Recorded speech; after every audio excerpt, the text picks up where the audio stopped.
Friends, August 4 2023 இன்னையோட தி Hindu news பேப்பரோட analysis இந்த வீடியோவில் பார்க்கலாம். ஸோ இதில் வழக்கம் போல் என்னென்ன கவர் பண்ண போகிறோன்னா, இம்பார்ட்டன்ட் ஆர்டிகல்ஸ் டு கவர், என்னென்ன ரீட் பண்ணணும், ஆர்டிகல் வைஸ் எக்ஸ்ப்ளனேஷன், த பேக்ரவுண்டர், ப்ரிலிம்ஸ் பிட்ஸ். ஸோ போன வீடியோலையுமே நான் அந்த இம்பார்ட்டன்ட் ஆர்டிகல்ஸ் டு கவர் நான் வந்து போட்டிருக்க மாட்டேன், ஏன்னா ஆல்ரெடி லேட் ஆகிடுச்சு. ஸோ இனிமேல் அதை வந்து நீங்கள் இதெல்லாம் படிச்சுக்கோங்க அப்படின்னு சொல்கிறது வந்து it's waste.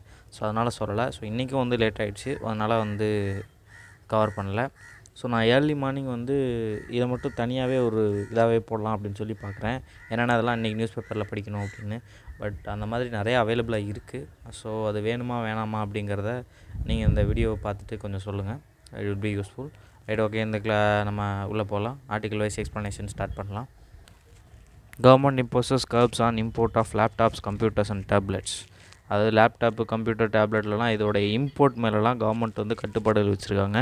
New regulations regard import licences with immediate effect. அதாவது உடனே நடைமுறைக்கு வர்ற விதமாக இந்த மாதிரியான இம்போர்ட்டுக்கு இறக்குமதிக்கு வந்து லைசன்சஸ் தேவைப்படுது. Move will hit short term availability of Dell, HP, Lenovo, Apple laptops. இதோடைய அவைலபிலிட்டி வந்து இந்த கம்பெனிஸோட லேப்டாப்ஸோட அவைலபிலிட்டி வந்து ஷார்ட் டேர்மாக பாதிக்கப்படும். But will be a boost for domestic sector. பட் இதெல்லாம் வந்து நம்மளுடைய இந்தியாவில் மேனுஃபேக்சரிங் நடந்துகிட்ருக்கக்கூடிய இந்த லேப்டாப்ஸ் இந்த மாதிரி செக்டார்ஸ்க்கு வந்து ஒரு பெரிய பூமாக இருக்கும்.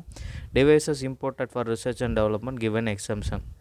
அதாவது நம்ம ஆர்என்டிக்கு டிவைசஸ்லாம் டவுன்லோட் பண்ணுறோம்ல, ஆர்என்டிக்கு பயன்படுத்தக்கூடியது, அதுக்கு மட்டும் எக்ஸப்ஷன் கொடுத்துட்டாங்க. இதை நான் ஏற்கனவே சொல்லியிருந்தேன், ப்ரொடக்ஷனிசம் அப்படிங்கிற ஒரு பாயிண்ட்டு கீழே. ஸோ ப்ரொடக்ஷனிசம் அப்படின்னா டொமஸ்டிக் செக்டாரை பாதுகாக்கிற மாதிரியான ஒரு ட்ரேடு ப்ராக்டிசஸ், பாலிசிஸை வந்து கவர்மெண்ட் வந்து ரெடி பண்ணிகிட்ருக்காங்க. இதுதான் வந்து நம்ம ப்ரொடக்ஷனிசம்னு சொன்னோம், அதுக்கான ஒரு ஸ்டெப் தான் இது. The union government and Thursday restricted all imports of laptops, tablets and all in one and small factor personal computers, PCs, requiring licence for this products. இந்த ப்ராடக்ட்டை இம்போர்ட் பண்ண முடியாதுன்னு இல்லை, இந்த ப்ராடக்ட்டை இம்போர்ட் பண்ணுறதுக்கு லைசன்சஸ் வேணும். brought into the country and sold it to consumers. The move is expected to particularly impact short term. இது மறுபடியும் அதே தான் கொடுத்துருக்காங்க. Short term availability from laptop brands that rely on assembly abroad. அசம்பிளினா வெளியில் இருக்கக்கூடிய வெளிநாடுகளில் போய் அசம்பிளி பண்ணி இந்தியாவில் எடுத்துகிட்டு வருவாங்க, அதான் ஃபாரின் அசம்பிள் லேப்டாப்ஸு. ஸோ இந்தியாவில் வந்து அசம்பிள் பண்ணக்கூடிய லேப்டாப்ஸ் இதே கம்பெனி, ஃபாரின் கம்பெனிஸ் வந்து இந்தியாவில் அசம்பிளி யூனிட்ஸ் வச்சுருந்தாங்கன்னா இது ஒரு பெரிய ப்ராப்ளமாகவே இருக்காது. Notification may entail longer wait times for individual products to be cleared for import and sale in India. So அந்த இம்போர்ட்டுக்கும் இம்போர்ட் வந்து இம்போர்ட் உள்ளே வரும்போது இந்தியா வந்து அதை வந்து அக்செப்ட் பண்ணிக்கிறதுக்கும் அதை சேலில் கொண்டு போய் சேர்க்கறதுக்கும் கொஞ்சம் நாள் எடுக்கும். The set restrictions shall not be applicable to imports under baggage rules. The Director General of Foreign Trade said it in its notification announcing the curbs, indicating that travellers may be free to bring one of these products back with them from overseas without attracting penalties. அதாவது packaging rules அப்படின்னா, நீங்கள் உங்களுடைய personal யூஸுக்கு நீங்கள் sometimes வந்து laptops எடுத்துகிட்டு போகலாம். அதெல்லாம் வந்து நீங்கள் கட்டுப்படுத்துவாங்களான்னா அதெல்லாம் கிடையாது. பட் ஒரு ஆளால் நிறையா லேப்டாப்ஸ் பர்சனலாக யூஸ் பண்ண முடியாது. அதிகபட்சமாக போனால் ஒரு லேப்டாப் யூஸ் பண்ணலாம், இல்லை 2 லேப்டாப் யூஸ் பண்ணலாம். அதுக்கு மேலே வந்து நான் பர்சனல் யூஸுக்கு தான் வரேன் அப்படிங்கிற மாதிரி நீங்கள் சொல்ல முடியாது. ஸோ அந்த மாதிரி விஷயங்கள்லாம் இதில் எக்ஸம்ப்டட் அப்படின்னு சொல்லி இங்கே குறிப்பிட்றாங்க. Laptops can still be purchased online from overseas, the government clarified. ஆனால் நம்ம ஆன்லைனில் அதை வாங்கிக்கலாம், அது ஒரு பிரச்சனையும் இல்லை. However when these are imported by individual buyers, ஒரு தனி நபர் வந்து இம்போர்ட் பண்ணி அதை டிஸ்ட்ரிபியூட் பண்ணுவார் இல்லையா, ஒரு டிஸ்ட்ரிபியூட்டர், அவர்கிட்ட தான் என்ன பண்ணுறாங்கன்னா இந்த கட்டுப்பாடு வைக்கிறாங்க. அந்த import duty and shipping fees may make this and expensive prospect. Import duty வைக்கிறது அண்ட் அந்த ஷிப்பிங் சார்ஜஸ், அதாவது பார்சல் சார்ஜஸ்க்கெலாம் வந்து இந்த டேக்ஸஸ் எல்லாம் வந்து இன்க்ரீஸ் பண்ணிடும். அந்த ப்ரைஸை இன்க்ரீஸ் பண்ணிடும். As tax may also have to be paid in the country from where the laptop is purchased. எந்த கண்ட்ரிலேருந்து வாங்கினாங்களோ அந்த கண்ட்ரிலேருந்து தான் வந்து டேக்ஸ் வந்து பே பண்ணியிருக்கணும், அந்த கண்ட்ரிலையும் டேக்ஸ் பே பண்ணியிருக்கணும். Devices imported for research and development and those repaired abroad are exempted from this restrictions. Electronic goods such as laptops are generally sold at lower rate than maximum retail price. அதாவது எம்ஆர்பியை விட கம்மியாக தான் விற்கப்படுதான், which allows manufacturer to hike price on short notices when needed. So அப்போ மேனுஃபேக்சர்ஸுக்கு வந்து இன்னொரு availability இருக்குது, அதில் யூசபிலிட்டி இருக்குது. என்ன அப்படின்னா எம்ஆர்பியை விட கம்மியாக விற்கிறதுனால ஸோ இப்போ எப்போ தேவைப்பட வந்துச்சுன்னா மறுபடியும் அதோட விலையை வந்து இன்க்ரீஸ் பண்ணலாம். ஃபார் எக்ஸாம்பிள் ஒரு பொருளோட விலை எம்ஆர்பி வந்து 1000 அப்படின்னா 800 வரைக்கும் விற்றுக்கிட்டு இருப்பாங்க காம்படிட்டிவ் ப்ரைஸ்க்காக. இப்போ ஏதாவது ஷார்ட் டைம் ஆகிடுச்சு, மேனுஃபேக்சர்ஸ்க்கு ஏதாவது லாஸ் ஆகுது அப்படின்னா மேனுஃபேக்சர்ஸ் என்ன பண்ணுவாங்கன்னா 800லேருந்து மறுபடியும் 1000 ஆயிடுவாங்க. இது வந்து எம்ஆர்பியை விட ஜாஸ்தியாக போகாது, பட் எம்ஆர்பி இட் செல்ஃப் வந்து என்ன ஆயிருக்கும்னா இன்க்ரீஸ் ஆகிருக்கும். when contacted by the Hindu, Dell, HP and Lenovo declined to comment on the government move. இதை பற்றி வந்து இவங்கெல்லாம் வந்து எதுவும் பேசாமல் வந்து சொல்லிட்டேன், எந்த கருத்தும் தெரிவிக்கல. With one of the affected place saying it was studying the notification. ஒருத்தவங்க வந்து என்ன சொல்லியிருக்காங்கன்னா, நாங்கள் இப்போ தான் நோட்டிஃபிகேஷனை படிச்சுட்டு இருக்கோம் அப்படின்னு சொல்லி லீகல் டேர்ம்ஸ் வச்சுருப்பாங்க. பொதுவாக அந்த மாதிரி இந்த விஷயத்தையும் கருத்து தெரிவிக்க மாட்டாங்க, அந்த மாதிரி சொல்லியிருக்காங்க. இதெல்லாம் நமக்கு தேவையில்லை. ஸோ இது வந்து என்ன விஷயம் அப்படிங்கிறது, இதிலேருந்து நம்ம என்ன தெரிஞ்சுக்கலாம் அப்படின்னா, கவர்மெண்ட் வந்து இதெல்லாம் வந்து எக்ஸாம்பிளுக்கு கோட் பண்ணலாம். மெயின்ஸ் நீங்கள் எழுதும் போது கவர்மெண்ட் வந்து ப்ரொடக்ஷன் ட்ரெண்ட்ஸ் வந்து ஃபாலோ பண்ணுறாங்க அப்படின்னா எக்ஸாம்பிள் போட்டு இந்த மாதிரி இம்போர்ட் இதுக்கு வந்து பேன் பண்ணியிருக்காங்க கவர்மெண்ட், இந்த மாதிரி கர்ப்ஸ்லாம் வச்சுருக்காங்க, இந்த மாதிரி கட்டுப்பாடுகள்லாம் விதிக்கிறாங்க. இதெல்லாம் வந்து ப்ரூஃப் டெய்லி லைஃப்பில் ரியல் லைஃப்பில் கவர்மெண்ட்டோட பாலிசிஸை நடைமுறைப்படுத்தக்கூடிய ப்ரூஃப்ஸ். அடுத்து அதோட continuity. Centre restricts laptop, PC and tablet imports. However, the move lifted the spirits of domestic lab assembly firms. We currently hold the PLI for IT hardware and are the manufacturing laptops for notable brands. PLI-னா performance linked incentive அப்படிங்கிற ஒரு scheme. So ஒருத்தவங்க எவ்வளோ தூரம் நல்லா produce பண்ணுறாங்களோ அந்த அளவுக்கு அவங்களுக்கு வந்து கவர்மெண்ட் வந்து சப்போர்ட் பண்ணுவாங்க. இதை தான் வந்து பிஎல்ஐன்னு சொல்கிறாங்க. இது எல்லா ப்ராடக்ட்ஸுமே கொண்டு வர மாட்டாங்க, பொதுவாக இண்டஸ்ட்ரியல் செக்டாருக்கு கொண்டு வராங்க, எம்எஸ்எம்இக்கு வச்சுருக்காங்க, இப்போ இந்த ஐடி ஹார்ட்வேர்ஸுக்கும் இருக்குது. ஸோ இந்த பிஎல்ஐ ஹார்ட்வேர்னாலையும் இந்த மாதிரி இம்போர்ட் கர்ப்ஸ்னாலையும் இந்த டொமஸ்டிக் அசம்பிளி ஃபார்ம்ஸ்லாம் இருப்பாங்கல்ல, அதாவது இவங்க இங்கே ப்ரொடியூஸ் பண்ண மாட்டாங்க, ஆனால் வெளிநாட்டில் இருந்து பொருட்களை வாங்கிட்டு வந்து இங்கே என்ன பண்ணுவாங்க அப்படின்னா அசம்பிள் பண்ணுவாங்க. Gururaj, managing director of the Optimus Electronics, said in statement of ஒருத்தர் சொல்லியிருக்காரு, performance linked incentive for assembling laptops and PCs domestically. இதை பற்றி பேசியிருக்காரு. With this move we expect further expansion of our capacity to manufacture these devices. அதாவது இப்போ assembly வச்சுருக்கோம், அடுத்து இந்த டிவைசஸ் எல்லாம் மேனுஃபேக்சரிங் பண்ணுற அளவுக்கு எங்களோட கெப்பாசிட்டிஸை எங்களால் இம்ப்ரூவ் பண்ண முடியும். A representative of a firm that deals in high-end PCs from prominent brands. வெளியே பேர் சொல்ல விரும்பாத ஒரு பிராண்டை பற்றி பேசியிருக்காங்க. high-end firm, அந்த firm largely imported, அதாவது பெரும் அளவில் இம்போர்ட் பண்ணக்கூடியவங்க. said that they have been asking retailer for stock report. So அந்த விற்பாங்கள்ல ரீட்டைலர்ஸ்ட்டை போய் நம்ம கடையில் போய் பர்ச்சேஸ் பண்ணுவோம்ல, அவங்க தான் ரீட்டைலர்ஸ். அந்த ரீட்டைலர்ஸ்ட்டை ஸ்டாக் எவ்வளோ இருக்குது அப்படின்னு சொல்லி ஸ்டாக் ரிப்போர்ட் வந்து வாங்கிட்டு இருக்காங்களாம். இந்த ரெஸ்ட்ரிக்ஷன் போட்ட பின் அதுலேருந்து எதை பற்றி பேசுகிறாங்கன்னா, inventories of the laptops that have already been imported in India. இன்வென்ட்ரிஸ்னால் என்ன அப்படின்னா, அது இனிமேல் தான் வந்து விற்கிறதுக்கு டிஸ்ட்ரிபியூட் ஆக போகுது. இதுதான் இன்வென்ட்ரிஸ். அதாவது ஒரு ஃபேக்ட்ரியில் ஸ்டாக் வச்சுருந்தா அது இண்டஸ்ட்ரி, அது வந்து விற்பனை பண்ணுற இடத்துல வச்சுருந்தா அது பேர் ஸ்டாக்கு. அண்ட் இதிலேருந்து தான் என்ன பண்ணுவாங்க அப்படின்னா ரீட்டைல் பண்ணுவாங்க. சரியா? ஸோ இப்போ இன்வென்ட்ரிஸ், ஸ்டாக்கு, ரீட்டைல். ஸோ இங்கே எவ்வளோ இருக்குது அப்படின்றத கால்குலேட் பண்ணிகிட்ருக்காங்க. ஸோ இது மூலமாக அவங்களோட இன்வென்ட்ரிஸ் எவ்வளோ இருக்குது அப்படின்னு சொல்லி ஒட்டு மொத்தமாக கால்குலேட் பண்ணுறதா சொல்கிறாங்க. ஸோ ரொம்ப பெரிய விஷயம்லாம் இல்லை, இதுலேருந்து பெருசாலாம் வரப்போகிறது இல்லை. இது வந்து ஜஸ்ட் ஒரு நியூஸ். கவர்மெண்ட் இப்படி பண்ணிகிட்ருக்காங்க, இப்படி ஒரு விஷயம் நடந்துகிட்ருக்கு அப்படிங்கிறத தெரிஞ்சுக்கிறதுக்காக இவ்வளோ டீட்டெயிலாக சொல்கிறேன். பட் மற்றபடி பெருசாக ஒன்றும் இல்லை. அடுத்து நேற்று ஆர்டிகல் 370 பற்றி பார்த்தோம், இன்றைக்கி ஆர்டிகல் 370 பற்றி பார்த்துருக்கோம். இதுதான் வந்து நியூஸ் பேப்பருடைய அட்வான்டேஜ். இதே நீங்கள் ஒரு மேகசினில் படிச்சிங்கன்னா இன்னும் எத்தனை நாள் இந்த 370 வந்தாலும், இப்போ இந்த ஒரு மாதத்தில் வந்து கிட்டத்தட்ட ஒரு 15 நாள் வருதுன்னு வச்சுப்போமே, இந்த 15 நாள்லேயுமே நடக்கக்கூடிய எல்லா விஷயங்களும் கட் பண்ணி ஒரு 2 பேஜ் 3 பேஜில் வந்து மேகசினில் கொடுத்துட்டுவாங்க. அது வந்து நல்ல விஷயம், நான் இல்லைன்னு சொல்ல வரல, அது ஒரு 360 டிகிரி கவரேஜ் இருக்கும். பட் நியூஸ் பேப்பர் நம்ம படிச்சுட்டு அதை படிக்கும்போது நமக்கு இன்னும் ஒரு பெட்டர் அப்ரோச் கிடைக்கும். ஸோ அதனால தான் newspapers are so important and it will very much helpful in clearing examinations. நீங்கள் எல்லா இடத்துலையும் பாருங்கள், எல்லா அச்சீவர்ஸும் என்ன சொல்லுவாங்கன்னா, நியூஸ் பேப்பர்ஸ் வந்து நல்லா படிக்கிறதா தான் சொல்லுவாங்க, நல்லா படிச்சிருக்கணும் அப்படின்ற மாதிரி தான் பேசுவாங்க. அடுத்து இப்போ அந்த நியூஸை பற்றி பார்க்கலாம். நேற்று என்ன நடந்துச்சுன்ற நான் ஒரு தடவை ஷார்ட்டாக ரீகேப் பண்ணுறேன். ஆர்டிகல் 370 பற்றி பேசியிருந்தாங்க, கிளாஸ் 3 பற்றியும் பேசியிருந்தாங்க. கிளாஸ் 3 வந்து பிரசிடென்ட் அந்த ஆர்டிகல் 370 மாடிஃபை பண்ணுறவோ அல்லது ரிமூவ் பண்ணுறதுக்கோ பவர் இருக்குது அப்படிங்கிறத அங்கே குறிப்பிட்டிருந்தாங்க. அங்கே அதுக்கு வந்து கான்ஸ்டியூஷன் அசம்பிளி ரெக்கமெண்ட் பண்ணியிருக்கணும். யாரோட கான்ஸ்டியூஷன் அசம்பிளி? ஜம்மு காஷ்மீரோட கான்ஸ்டியூஷன் அசம்பிளி ரெக்கமெண்ட் பண்ணியிருக்கணும்.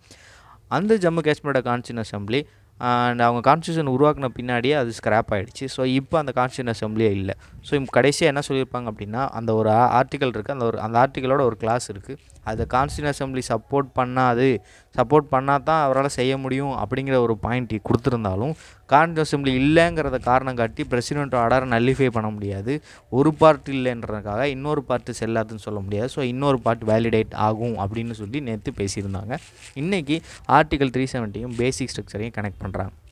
ஸோ பேசிக் ஸ்ட்ரக்சர்னால் என்னென்னா இப்போ ஹியூமன் பாடி இருக்குது, ஹியூமன் பாடியை கட்டமைக்கிறதுக்கு ஸ்கெலிட்டன் இருக்குது. சரி, இதுதான் வந்து பேசிக் ஸ்ட்ரக்சர். ஸ்கெலிட்டன் இல்லை அப்படின்னா இந்த ஹியூமன் பாடிக்கு ஒரு அமைப்பே இருக்காது. இதே மாதிரி கான்ஸ்டியூஷனை கட்டமைக்கிறதுக்கு ஒரு பேசிக் பிரின்சிபல்ஸ் இருக்குது, ஒரு சில பிரின்சிபல்ஸ் இருக்குது. இதெல்லாம் வந்து என்ன சொல்கிறாங்க அப்படின்னா பேசிக் ஸ்ட்ரக்சர்னு சொல்கிறாங்க. இந்த பேசிக் ஸ்ட்ரக்சர் இருக்கிறதுனால தான் கான்ஸ்டியூஷன் வந்து உருவாக்கப்பட்ட போது என்ன பிரின்சிபல்ஸில் இருந்துச்சோ அதே பிரின்சிபல்ஸில் தான் வந்து இன்னும் ஃபாலோ பண்ணிகிட்ருக்கு. கான்ஸ்டியூஷனை அமெண்ட் பண்ணக்கூடிய அதிகாரத்தை வந்து பார்லிமெண்ட்டுக்கு கொடுத்துருக்காங்க. ஈவன் தோ பார்லிமெண்ட்டால் எல்லா ப்ரொவிஷனையும் அமெண்ட் பண்ண முடியாது. பார்லிமெண்ட் வந்து தேவையான சேஞ்சஸை மட்டும்தான் பண்ணணும் இல்லையா? அப்போது ஒரு டைமுக்கு ஏற்ற மாதிரியான மாற்றங்களை தான் அவங்களால அமெண்ட் பண்ணுறதுக்கான பவரை தான் பார்லிமெண்ட்டில் கொடுத்துருக்காங்க தவிர கான்ஸ்டியூஷனே மாற்றி அமைக்க முடியாது. ஸோ கான்ஸ்டியூஷனே மாற்றி அமைக்கிற பவரை வந்து பார்லிமெண்ட்டில் கொடுத்துட்டா அப்புறம் எதுக்கு கான்ஸ்டியூஷன் அசெம்பிளியை உருவாக்கி எத்தனை பேர் பேசி அவ்வளோ டிஸ்கஸ் பண்ணி 2 வருஷம் உழைச்சி கான்ஸ்டியூஷனை க்ரியேட் பண்ணணும்? ஸோ இது எல்லாத்தையும் மைண்டில் வச்சு பேசிக் ஸ்ட்ரக்சர் அப்படிங்கிற ஒரு விஷயத்தை எடுத்துகிட்டு வராங்க. யாராலையுமே இந்த பேசிக் ஸ்ட்ரக்சரை எதுவுமே பண்ண முடியாது. ஸோ கான்ஸ்டியூஷன்லேயே எதுவுமே கான்ஸ்டியூஷன் பெருசு, கான்ஸ்டியூஷனில் நிறையா ப்ரொவிஷன்ஸாக பார்லிமெண்ட்டால் அமெண்ட் பண்ண முடியும். பட் கான்ஸ்டியூஷனில் ஒரு சில ஃபீச்சர்ஸ் இருக்குது, அதை பேசிக் ஸ்ட்ரக்சர்னு சொல்கிறோம். அது யாராலுமே அமெண்ட் பண்ண முடியாது. இதுதான் வந்து பாயிண்ட். ஸோ இப்போ அடுத்து பாருங்கள், இங்கே என்ன பேசியிருக்காங்க. Supreme court on Thursday asked whether Article 370 which gave special status to Jammu Kashmir, இது அதே மாதிரி தான் which gave special status to Jammu Kashmirங்கிறது Article 370 பற்றியது, is being equated with the basic structure of the constitution. 370 நம்ம பேசிக் ஸ்ட்ரக்சர்னு சொல்ல முடியுமா அப்படிங்கிற கேள்வி எடுத்திருக்காங்க. Constitution bench headed by chief justice of இந்தியாவினுடைய தலைமை நீதிபதி சந்திரசூட் அவர்களுடைய தலைமையில் இந்த கான்ஸ்டியூஷன் பெஞ்ச் வந்து விசாரிச்சிட்ருக்காங்க. Reacting to senior advocate Kapil Sibal's submission there was no constitution process available to revoke article 370. அதாவது விதி 370 ரிவோக் பண்ணுற மாதிரி, அதாவது ரிமூவ் பண்ணுற மாதிரி எந்த ப்ரொவிஷனும் கான்ஸ்டியூஷனில் இல்லைன்னு சொல்கிறாங்க. And the provision and attend A permanent character. என்ன தான் வந்து அது உருவாக்கப்படும் போது டெம்பரவரி ப்ரொவிஷன் அப்படின்னு சொல்லி குறிப்பிட்டிருந்தாலும் அது இப்போ வந்து பெர்மனன்ட் ஸ்டேட்டை அட்டைன் பண்ணிருச்சு அப்படின்னு அவர் குறிப்பிட்றாரு. ஆஃப்டர் 1957, எப்போ 1957க்கு அப்புறம் எப்போது ஜம்மு காஷ்மீரோடைய கான்ஸ்டியூஷன் அசெம்பிளி டிசால்வ் ஆன பின்னாடி. ஏன்னா ஜம்மு காஷ்மீரோட கான்ஸ்டியூஷன் அசெம்பிளி டிசால்வ் ஆகிடுச்சு. அவங்க ரெக்கமெண்டேஷன் பேரில் தான் பிரசிடெண்ட்டால் என்ன பண்ண முடியும்னா அதை மாற்ற முடியும். ஸோ இப்போ இவங்களே இல்லை, இவர் எப்படி பண்ண முடியும்? இதைத்தான் நேற்று அவர் சொல்லியிருப்பார். இவங்க இல்லைனாலும் பரவாயில்ல, இவங்க அதை பண்ண முடியும் அப்படின்னு சொல்லியிருப்பாங்க. பட் இவர் அதுக்கு ஆர்குமெண்ட் வச்சுருக்காரு. The abrogation of article 370 was a purely political act. அது வந்து முழுவதுமாக அரசியல் பண்ணது தான். There was nothing within the constitution structure which empowered the president or the parliament to abrogate 370. பார்லிமெண்ட்டாலேயோ பிரசிடென்ட்டாலேயோ இந்த 370 அப்ரகேட் ரிமூவ் பண்ணுற மாதிரி எந்த ப்ரொவிஷனுமே இல்லை அப்படின்னு சொல்லி பேசியிருக்காங்க. இது ஃபஸ்ட் பேஜில் இருந்த நியூஸு. இதை கனெக்ட் பண்ணி ஒரு ஆர்டிக்கல் வந்திருக்கு. இது வந்து பின்னாடி உள்ள page. Article 370 was a compact entered into between two sovereigns. CIBIL வந்து பேசியிருக்காரு, கபில் சிபில் வந்து பேசியிருக்காரு. ஸோ அதை பற்றி கொடுத்துருக்காங்க. The hearing in the Article 370 case continued before the Constitution bench. இது வந்து திருப்பி நடக்குது அப்படின்னு சொல்லியிருக்காங்க. அப்போதே பார்த்தா தான் the court asked whether Article 370 which gave special status to Jammu Kashmir is being equated to the basics. இந்த பேராகிராஃபை அப்படி இங்கே மறுபடியும் கொடுத்துருக்காங்க. How can you say that the parliament could not have exercised its preliminary amending powers to abrogate Article 370? அதாவது பாராளுமன்றத்தால் விதி 370 நீக்க முடியாதுன்னு எப்படி நீ உங்களால் சொல்ல முடியுது அப்படின்னு சீஃப் ஜஸ்டிஸ் கேள்வி கேட்டிருக்காரு. Will that not amount to equating article 370 with the principle of basic structure of the constitution when you say the abrogation of article 370 can never be ton.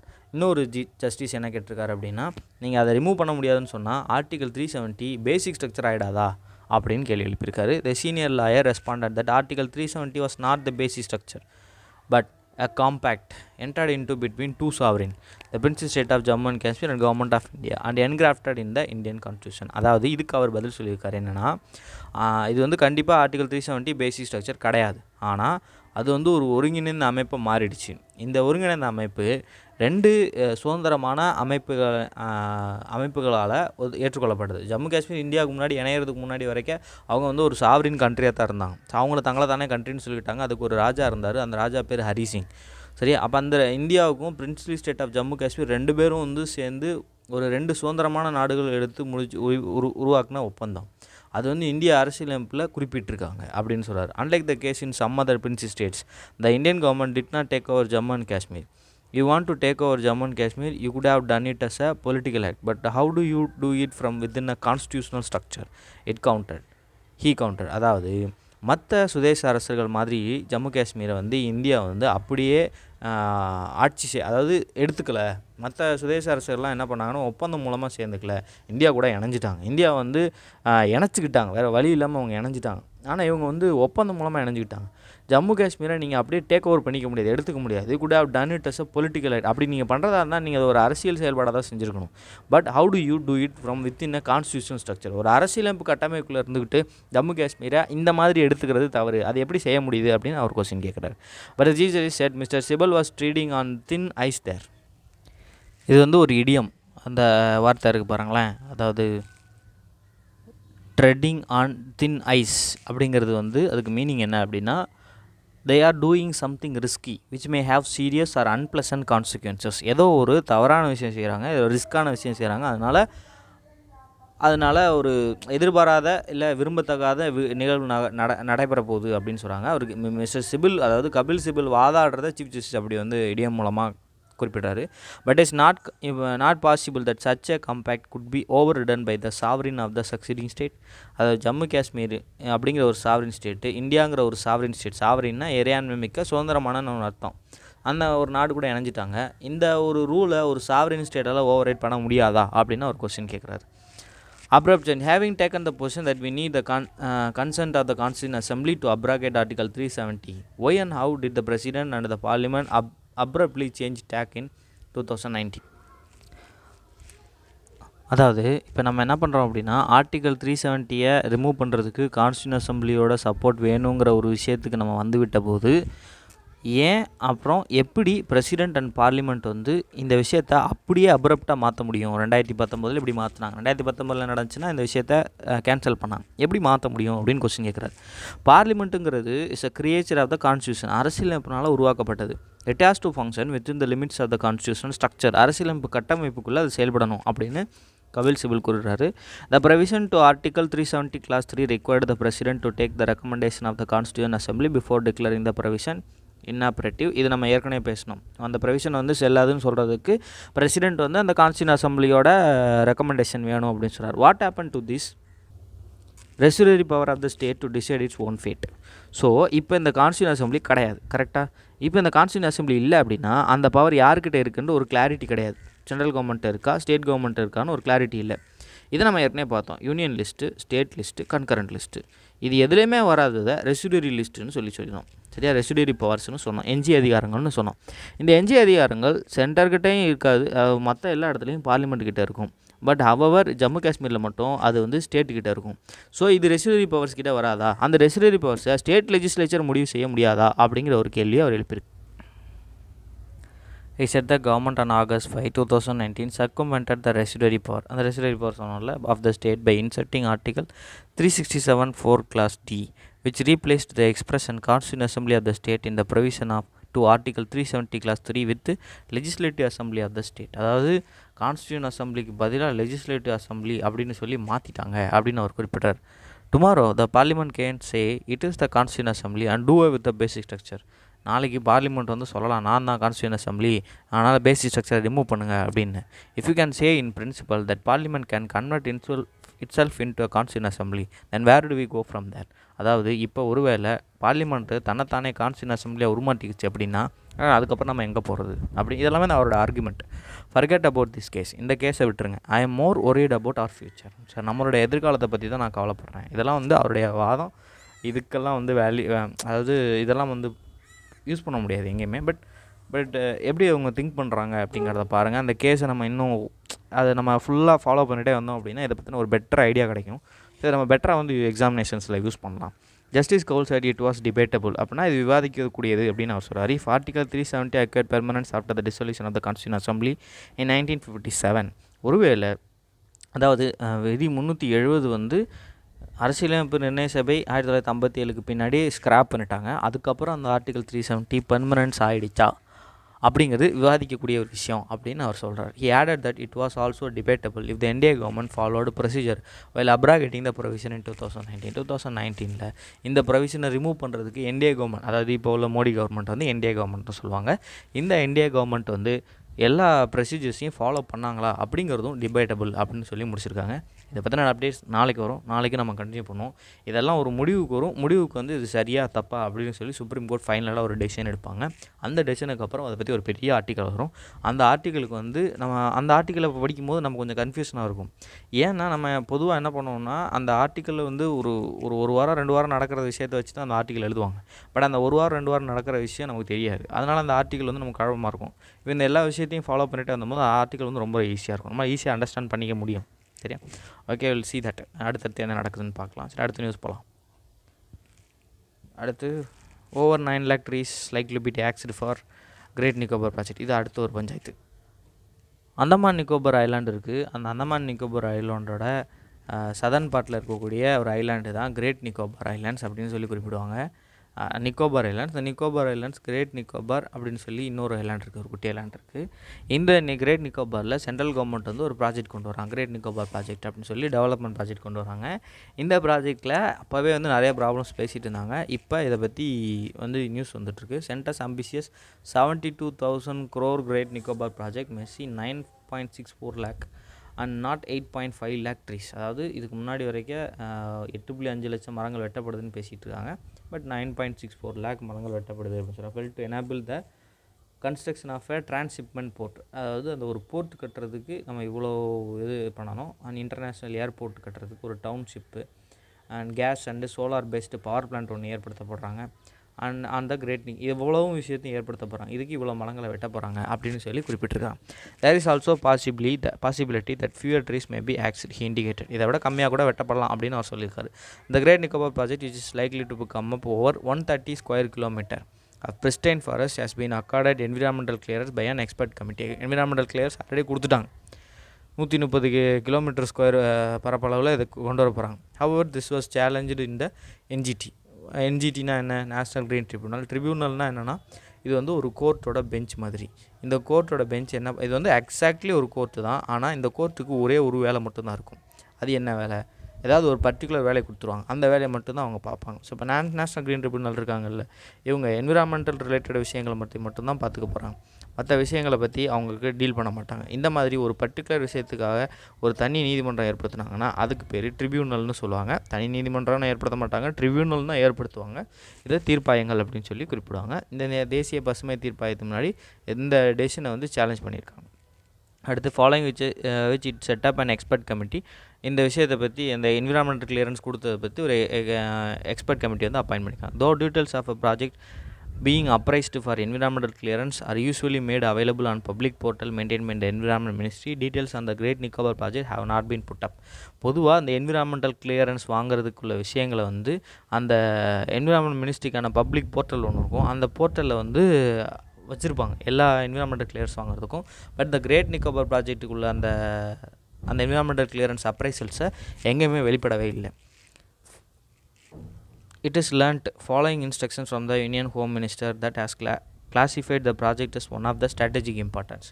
இது ஏன் அப்படின்னா அந்த ப்ராஜெக்ட் வந்து ஸ்ட்ராட்டஜிக் இம்பார்ட்டன்ஸ்னு சொல்லிட்டாங்க. So அதனால் இது வெளியே வரல அப்படின்னு. However, as the Indo reported in November 2022, the Environment Ministry on its own had estimated that close to 8.5 lakh trees are expected to be cut for the project. அதாவது அப்போவே வந்து எஸ்டிமேட் பண்ணியிருக்காங்க என்விரான்மெண்ட் மினிஸ்ட்ரி 8.5 லட்சம் trees அது வெட்டுவாங்க அப்படின்னு சொல்லி. இதோட கண்டினியூஷன் அடுத்ததில் வந்திருக்கு. Over 9 lakh trees likely to be cut down. There are evergreen tropical forests. So Andaman நிக்கோபரில் இருக்கக்கூடிய டைப் ஆஃப் ஃபாரஸ்ட் வந்து evergreen tropical forest which high biological diversity. இந்த டைப் ஆஃப் ஃபாரஸ்ட்டில் வந்து அதிகமான டைவர்சிட்டி இருக்கும். டைவர்சிட்டினா என்ன? வெவ்வேறு பொருட்கள் இருக்குது. ஒரு ட்ரீ இருக்கும், இன்னொரு ட்ரீ ஸ்பீசி. இப்போ இது வந்து ஏன்னு வச்சுப்போம், இன்னொரு ட்ரீ ஸ்பீசி இருக்கும் பி, இன்னொரு ட்ரீ சி, இன்னொரு ட்ரீ ஸ்பீசி டி. இதோடைய அந்த டைவர்சிட்டி, இதுக்குள்ளே இருக்கக்கூடிய ஸ்பீசிஸ் வெரைட்டி, இதுக்குள்ளே இருக்கக்கூடிய வெரைட்டி, இதுக்குள்ளே இருக்கிற வெரைட்டி ரொம்ப ரொம்ப ரொம்ப ரொம்ப ஜாஸ்தியாக இருக்கும். ஸோ இது ஜாஸ்தியாக இருக்க என்ன நன்மைன்னு கேட்டிங்கன்னா, இந்த ஒரு இனம் அழிஞ்சாலும் இன்னொரு இனம் இருக்கும். ஸோ ஒரு பெட்டரான, ஒரு காம்பேக்டான, ஒரு பயங்கரமான ஒரு என்விரான்மெண்டல் சப்போர்ட் கொடுக்கக்கூடியதான் டைவர்சிட்டி. அதனால தான் உலக அளவில் பயோடைவர்சிட்டியை காப்பாற்றணும் அப்படின்னு நிறைய முயற்சிகள் ஈடுபட்டுருக்காங்க. அண்ட் அந்த மாதிரி ஒரு ஹை பயோடைவர்சிட்டி ஏரியா. அந்த island itself is home to nearly 650 species of flora and 330 species of fauna. அதாவது ஃப்ளோரானா பிளான்ட்ஸு, ஃபனானா அனிமல்ஸு. ஸோ 650 ஸ்பீசிஸ் வந்து தாவரங்களும் 330 ஸ்பீசிஸ் விலங்குகளையும் விலங்குகளோட எண்ணிக்கை சொல்லலை, இவ்வளவு இனங்களோட எண்ணிக்கை அங்கே இருக்குது. Estimated number of tree to be felled in forest area earmark for the development in great Nicobar project is 9.6. அதுதான் பேசுகிறாங்க, 9 லட்சத்துக்கு மேலே மரத்தை வெட்ட போகிறாங்க. Further it is expected that about 15% of the development area will remain as green and open spaces. அதாவது இந்த development area, நம்ம அந்த மேம்படுத்தப்பட்ட ஏரியா வந்து 15% குறைஞ்சபட்சம் க்ரீன் அண்ட் ஓப்பன் ஸ்பேசஸாக மெயின்டைன் பண்ணுவாங்க. Thus potential tree felling could be less than 9.64. So அப்படி கணக்கு பண்ணோம் அப்படின்னா 9.64 கம்மியாக தான் இருக்கும். Moreover this tree felling will be done in phased manner, கொஞ்சம் கொஞ்சமாக தான் வெட்டும் அப்படின்னு சொல்கிறாங்க. In lieu of the trees being chopped, compensatory afforestation would be carried out in Haryana. அதாவது compensatory afforestation ஒரு திட்டம் இருக்குது. கம்பன்சேட்டிவ் அஃபாரஸ்டேஷன்னா என்னென்னா, இப்போ நீங்கள் ஒரு இடத்துல வந்து ஒரு இண்டஸ்ட்ரி கட்ட போகிறீங்க, இந்த இடத்துல கட்டினா தான் அந்த இண்டஸ்ட்ரி வந்து சூட்டபுளாக இருக்கும் அப்படிங்கிற ஒரு அப்ரோச் இருக்குது. அப்போ என்ன பண்ணுவாங்க அப்படின்னா, இந்த இடத்துல உள்ள மரங்களை வெட்டிட்டு அந்த இண்டஸ்ட்ரி செட்டப் பண்ணிவிடுவாங்க. அதுக்கு பதிலாக வேறு ஒரு பேட்சை செலக்ட் பண்ணி அந்த இடத்துல மரங்களை வளர்க்க வைப்பாங்க. இதுக்கு பேர் தான் கம்பன்சேட்டரி அஃபாரஸ்டேஷன். ஒரு இடத்துல வெட்டினதுக்காக நான் இன்னொரு இடத்துல வளர்க்குறேன் அப்படிங்கிறது. ஸோ அதை சொல்லியிருக்காங்க. The scope of plantation Andaman Nicobar is very limited. Andaman நிக்கோபாரில் திருப்பி பிளான் பண்ணுறதுக்கான வாய்ப்பு வந்து ரொம்ப கம்மி. அதனால் நம்ம ஹரியானாவில் இருக்குது. பட் என்னோடய பாயிண்ட் ஆஃப் வியூ என்ன அப்படின்னா, ஹரியானாலையும் அந்தமான் நிக்கோபார்லேயும் இருக்கக்கூடிய கிளைமேட் வேறு. ஏன்னா ஹரியானா வந்து டெம்பரேட் ரீஜனில் போயிடுச்சு, அந்தமான் நிக்கோபார் வந்து க்ளோஸ் டு ஈக்குவேட்டர், ரொம்ப ஈக்குவேட்டருக்கு ரொம்ப பக்கத்தில் இருக்கும். அதுவும் கிரேட் நிக்கோபார் தான் சதன் பார்ட்டு. ஸோ வந்து ரொம்பவே க்ளோஸாக இருக்கும் ஈக்குவேட்டருக்கு பக்கத்தில். ஸோ அந்த இடத்துல இருக்கக்கூடிய ட்ரீஸை டிஸ்டர்ப் பண்ணுறது அல்லது ரிமூவ் பண்ணுறது அப்படிங்கிறது, அதை ரிமூவ் பண்ணிவிட்டு ஹரியானாவில் வைக்கிறதுங்கிறது எந்த வகையிலையும் அதை கம்பன்சேட் பண்ணாது ஆக்சுவலி. ஏன்னா மொதல் விஷயம், ஒரு மரத்தை வெட்டி முடிச்சிட்டிங்க, நீங்கள் நான் புதுசாக வேறு ஒரு இடத்துல மரம் வளர்க்குறேன் அப்படின்னு நீங்கள் சொன்னீங்கன்னா, அவ்வளோ நாள் அந்த வளர்ச்சி என்னாச்சு? ஸோ அந்த மரத்தை நம்பி இருந்த விலங்குகள்லாம் என்னாச்சு? ஸோ இதெல்லாம் காலியாகிடும். சரி, மரமே வெட்டக்கூடாதாடான்னு சொல்கிறியாடானா கிடையவே கிடையாது. பட் இது காம்பன்சேஷன் இல்லை அப்படிங்கிறது தான் இது என்னோட பர்சனல் பாயிண்ட் ஆஃப் வியூ. சரியா? சரி, ஓகே. இது அடுத்தடுத்து இப்படியே டிபேட்டாக போயிட்டே இருக்கும். பார்க்கலாம் அடுத்த நியூஸில் என்ன சொல்கிறாங்க. Amid row data protection bill table. இது அடுத்த ஒரு பஞ்சாயத்து. இந்த பஞ்சாயத்து என்னென்னா, amid row data protection bill table. Data protection பில்லை வந்து கொண்டு வந்துட்டாங்க. அந்த டேட்டா ப்ரொடெக்ஷன் அப்படிங்கிறது தனிநபருடைய தரவு திருட்டு இந்த விஷயங்களுக்கு எதிராக ஒவ்வொருத்தருடைய பர்சனல் டேட்டாஸ் இருக்கும்ல, தரவுகள் இருக்கும்ல, இதெல்லாம் பாதுகாக்கிறதுக்காக கொண்டு வரக்கூடிய அந்த பில்லு தான் ஒரு ஆக்ட் கொண்டு வராங்க. அதோடைய ப்ரீவியர்ஷன் தான் இந்த பில்லு, டேட்டா ப்ரொடெக்ஷன் பில், தரவு பாதுகாப்பு மசோதா 2023 லோக்சபாவில் இன்ட்ரடியூஸ் பண்ணியிருக்காங்க. அண்ட் இது நியூஸில் பார்ப்போம். லோக்சபா இன்ட்ரடியூஸ் பண்ணியிருக்காங்க. Nearly 6 years after the supreme court held privacy A fundamental right. எப்போ சொல்லியிருப்பாங்க அப்படின்னா, ஆதார் கார்டு டீட்டெயில்ஸ் வந்து ஆதார் சரியா இல்லையா அப்படின்னு பேசும்போது ஆதாரை வந்து சரின்னு சொல்லிவிடுவாங்க. அப்போ ரைட் டு ப்ரைவசி நமக்கு இருக்கா இல்லையான்னு தனியாக ஒரு கொஸ்டின் வரும். இந்த கேஸ் ரிலேட்டடான கேஸ் என்ன அப்படின்னா, புட்டஸ்வாமி கேஸ் அப்படின்னு ஒரு வழக்கு. இந்த வழக்கின் அடிப்படையில் நமக்கு வந்து இந்த privacy is a fundamental right அப்படின்னு சொல்லி கொடுத்துருவாங்க. At least 3 separate iterations of the legislation been floated in the first. அதாவது 3 தடவை இதுக்கு முன்னாடி வந்து லெஜிஸ்லேஷனை முன்னாடி வச்சுருக்காங்க. பட் அதெல்லாம் பாஸ் பண்ணல. With most recent version being withdrawn from the parliament year ago. போன வருஷம் வந்து பார்லிமெண்ட் வந்து அதை ஒரு லாஸ்ட்டாக வச்சது வந்து அவங்களே வித்ட்ரா பண்ணிட்டாங்க. The bill was introduced as a finance bill. நிதி மசோதா இன்ட்ரடியூஸ் பண்ணியிருக்காங்க. But electronics and information technology minister Ashwin Vaishnaw informed the Lok Sabha that it was not a money bill. Money bill இல்லைன்னு சொல்லியிருக்காங்க. ஃபினான்ஸ் பில் தான், ஆனால் மணி பில் இல்லை. ஃபினான்ஸும் மணியும் ஒன்று தானே அப்படின்னு நீங்கள் கேள்வி கேட்கலாம். பட் கான்ஸ்டியூஷனை பொறுத்த வரைக்கும் ரெண்டும் வேறு. அதுக்கான எக்ஸ்ப்ளனேஷன் நம்ம பாலிட்டி கிளாஸஸில் பார்க்கலாம்.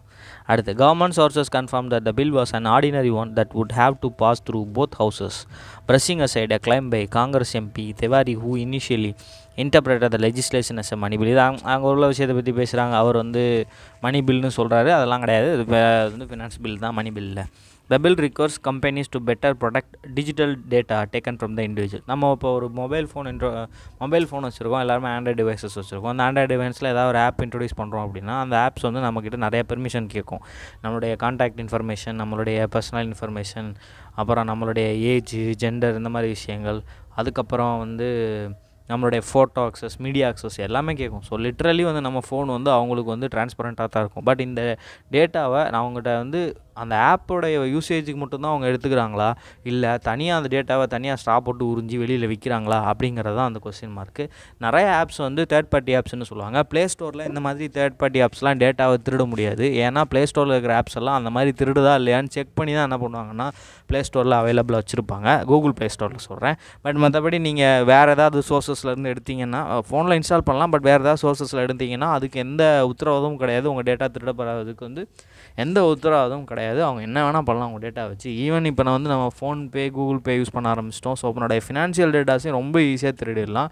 நம்மளுடைய அக்கௌண்ட் நம்பர்லேருந்து நம்மளுடைய யூஸ்வேர்ட், பாஸ்வேர்டு, பின்னு எல்லாமே யூஸ் பண்ணிடலாம். ஸோ இந்த மாதிரி அன்னோன் வெப்சைட்ஸ்லேருந்து இல்லை லிங்க்லேருந்து வரக்கூடிய ஏபிகேஸ் எல்லாம் டவுன்லோட் பண்ணாதீங்க, இன்ஸ்டால் பண்ணாதீங்க. இது பொது கருத்து. இப்போ மறுபடியும் வந்துருமா? The bill requires companies to better protect digital data taken from the individuals. ஒரு தனிநபர்கிட்ட இருந்து நம்ம ஒரு டேட்டா எடுக்கிறாங்கன்னா அதை பெட்டராக பாதுகாக்கணும். அதை ஃபார்மர் டேர்ம்டஸ், அதாவது யார் வந்து அந்த சர்வீஸ் கொடுக்குறாங்களோ அவங்கள டேட்டா ஃபிடிஷியரிஸ் அப்படின்னு சொல்லி குறிப்பிட்றாங்க. அந்த டேட்டா பிரின்சிபல்ஸ், அதாவது நம்ம தான் வந்து இந்த டேட்டா பிரின்சிபல்ஸ். அந்த ஆப் இருக்குது, அந்த ஆப் தான் வந்து டேட்டா ஃபிடிஷியரிஸ். நம்மக்கிட்ட இந்த டேட்டாவை அவங்க எடுக்கிறாங்க. By clearing mentioning to them what data are being collected. So data privacy முதல்ல எப்படி விஷயம், டேட்டா ப்ரொடக்ஷன் எப்போ ஆரம்பிக்கும் அப்படின்னா, ஃபஸ்ட்டு நம்மக்கிட்ட என்னென்ன டேட்டாலாம் கலெக்ட் பண்ணுவாங்க, எதுக்கு யூஸ் பண்ணுவாங்க அப்படிங்கிறத அவங்க முன்னாடியே சொல்லிவிடுவாங்க. And appointing and giving contact information of a data protection officer. Data ப்ரொடக்ஷனுக்குனே தனியாக ஒரு and giving users the right or delete to modify their personal data. நம்மளுடைய டேட்டாவை மாடிஃபை பண்ணுறதுக்கோ delete பண்ணுறதுக்கோ நமக்கு வந்து ரைட்ஸ் கொடுக்கணும். It proposes fine ranging from 50 crore to 250 crore for companies that fail to protect user data or default and disclosure requirements. அதாவது நம்ம டேட்டாவை பாதுகாக்க தவற நிறுவனங்கள் மீது 50 கோடிலேருந்து 250 கோடி வரைக்கும் ஃபைன் போடலாம். Government sources this fines can be compounded, அதாவது தனித்தனியாகவும் போடலாம், சேர்த்தும் போடலாம். That is separate fines can be imposed on same data fiduciary for each violation. ஒவ்வொன்றுக்கும் தனித்தனியாக, ஒவ்வொரு வயலேஷனுக்கும் தனித்தனியாக ஃபைன் போடலாம். Additional requirements are to be notified later by the union government on what firms will be classified as significant data fiduciaries who will be subjected to more stringent requirements such as passing through a data audit and conducting data protection impact assessments. அதாவது ஒரு சில firms இருக்காங்க, நிறுவனங்கள் இருக்காங்க. இந்த ஃபேர்ம்ஸை தனியாக significant data ஃபிடியூசரிஸ்னு சொல்லிடுவாங்க. இவங்கெல்லாம் ரொம்ப முக்கியமான டேட்டா ஃபிடியூசரிஸ். ஃபார் எக்ஸாம்பிள், யாரெல்லாம் ஃபினான்ஷியல் டேட்டாஸை வந்து கெயின் பண்ணுறாங்களோ அவங்களெல்லாம். இதை வந்து நம்ம சொல்கிறது ஒரு எக்ஸாம்பிளுக்காக சொல்கிறது. பட் கவர்மெண்ட் வந்து கிளாஸிஃபை பண்ணுவாங்க யார் இந்த சிக்னிஃபிகண்ட் டேட்டா ஃபிடியூசரிஸ். டேட்டா ஃபிடியூசரிஸ்னால் நம்மளுக்கு நம்மக்கிட்ட யார் டேட்டா கேட்குறாங்களோ அவங்க தான் டேட்டா ஃபிடியூசரி. எந்த ஆப்லாம் டேட்டா கேட்குதோ அவங்க தான் வந்து அந்த டேட்டா ஃபிடியூசரிஸ். அவங்கள சிக்னிஃபிகண்ட் சொல்லுவாங்க. ஸோ இவங்களுக்கு ரொம்ப ஸ்ட்ரிக்டான கண்ட்ரோல் இருக்கும். அவங்களுக்கு ஆடிட்டிங்லாம் நடக்கும். டேட்டா அவங்க கரெக்டாக பண்ணுறாங்களான்னு ஆடிட்டிங்லாம் இருக்கும். அண்ட் அதே மாதிரி டேட்டா ப்ரொடக்ஷனோட இம்பேக்ட் அசஸ்மெண்ட்டும் இருக்கும். ஸோ இம்பேக்ட் அசஸ்மெண்ட்னா என்னது, அதாவது தாக்க விளைவுகள். ஸோ அது தாக்க மதிப்பீடுகள் அப்படின்லாம் சொல்லி பார்ப்பாங்க. இதெல்லாம் நடக்கும். The bill lays the ground work for establishment of the data protection board of India. இந்தியாவில் ஒரு போர்டு அறிமுகப்படுத்த போகிறாங்க, data protection board. The union government will notify the appointment of its members. அந்த கவர்மெண்ட் தான் வந்து யூனியன் கவர்மெண்ட் அந்த members appoint பண்ணுறதை பற்றி நோட்டிஃபை பண்ணுவாங்க. The bill provide for the subordination of many other aspects of its implementation by way of notification in the gazette in the latest stage. கெசட்டில் வந்து அதை எப்படி செயல்படும், அந்த பில் எப்படி ஒர்க் அவுட் ஆகும், அதோட அதர் ஆஸ்பெக்ட்ஸ் பற்றி வெளியிடுவாங்க. These include the day it will come into force. என்றைக்கு நடைமுறைக்கு வரும். The registration of so called consent managers. அதாவது இந்த பாதுகாப்பு அதிகாரிகள், கன்சர்ன் மேனேஜர்ஸ்னால் அந்த துறை சார் அதிகாரிகள்னு அர்த்தம். Who can represent the interest of data principals. நமக்கு சார்பாக ஒரு அதிகாரிகள் இருப்பாங்க, அவங்க தான் consent managers. The requirement for companies to report data breach to authorities. ஒருவேளை யாராவது அந்த டேட்டாவை யூஸ் பண்ணி, அந்த ஆப் யூஸ் பண்ணி, நான் நீங்கள் ஒரு தனிநபர்னு வச்சுக்கோங்க. நான் ஒரு ஃபார்ம் வச்சுருக்கேன், நான் ஒரு ஆப் ரெடி பண்ணுறேன், என்னோடய ஆப்பை நீங்கள் இன்ஸ்டால் பண்ணியிருக்கீங்க. இப்போ என்னோடய ஆப்பை யூஸ் பண்ணி வேறு யாரோ வந்து உங்களோட டேட்டாவை திருடிட்டாங்க. நான் திருடலை, பட் நான் எல்லா ப்ரொடக்ஷன் மெசேஜும் வச்சுருக்காங்க, வேறு யாரோ திருடிட்டாங்க. இப்போ இவங்கள நான் வந்து ரிப்போர்ட் பண்ணணும். இதுதான் வந்து இந்த டேட்டா பிரீச்.